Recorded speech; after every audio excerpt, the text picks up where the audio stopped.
Guys, ang ganda niya. Oh. Hindi ko pa nasabit. May sarili siyang ilaw. Pero, may bulb kasi siya sa labas na nilagayan. Kaya, ano lang yan, display Yes, lang yan. guys, pwede yan sa Kasi may makulit dito. Ilisama ko to sa sabit dito ngayon.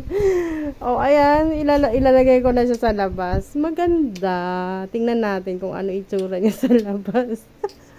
Para mapalitan na rin yung ano dahil 2 years na yon pinaglumaan na ng panahon. So, ayan, Paskong Pasko. Akala mo saan, di ba? Tingnan natin.